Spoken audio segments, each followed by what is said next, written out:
Pope Francis, Trump's G20 alliance with Putin is very dangerous for migrants. Really? This is hysterical. Pope Francis has hit out against the potential of a very dangerous alliance at the G20 summit among world powers, including the United States and Russia. Really? The Pope fears U.S. President Donald Trump and Russian President Vladimir Putin's a distorted vision of the world, really, claiming any formed alliance could harm the poor and migrants. He lumped the pair in with other dangerous alliances of China and North Korea and Vladimir Putin and Bashar al-Assad in the war in Syria. He told the Italian daily La Repubblica's founder Eugenio Scalfari, "The G20 worries me. It hits migrants in countries in half of the world, and it hits them even more as time goes by."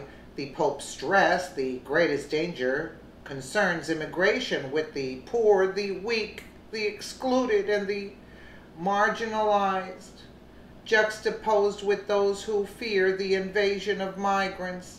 Yesterday, Mr. Trump described his first meeting with Mr. Putin at the G20 summit as tremendous. The summit, a meeting with the leaders of the world's top 20 economies, is hosted by German Chancellor Angela Merkel and held in Hamburg. Mr. Trump told reporters, "President Putin and I have been discussing various things, and I think it's going very well. We've had some very, very good talks. We're going to have a talk now, and obviously that will continue. But we look forward to a lot of very positive things happening for Russia, for the United States, and everybody concerned." The meeting focused heavily on a newly announced ceasefire deal for southwest Syria agreed by the U.S., Russia, and Jordan. On Friday, the Pope urged G20 leaders to work towards a more inclusive and substantial economic growth. He also highlighted the plight of some 30 million people trapped in conflict and famine, especially in Africa and Yemen. So let him take them in. Talks at the summit are said to be focused on climate change, North Korea, trade, and the European migrant crisis. Mrs. Merkel is expected to lead discussions on how Europe will cope with the high influx of migrants since 2015 and will host talks over trade and climate change. Pope Francis, the first non-European pope in 1,300 years, has said Europe should adopt a federal structure as soon as possible or it won't count for anything in the world. In a message to the Chancellor on Friday, the Pope urged Mrs. Merkel to think about the poor and refugees when she goes forward with policy making.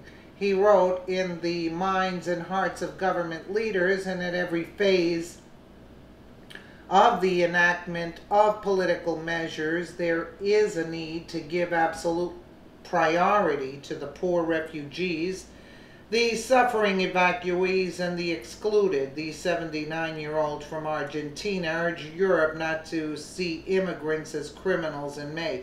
So he can open up his doors and let them into the Vatican. He's got plenty of space over there. That's all I have to say about that. He can let them in. Really?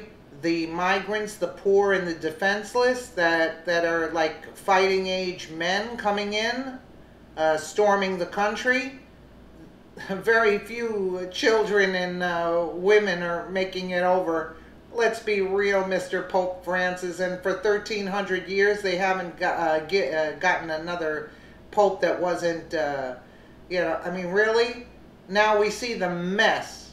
And that's why he should have never been voted in. Let us know what you think in the comments below. And again, thank you so much for watching.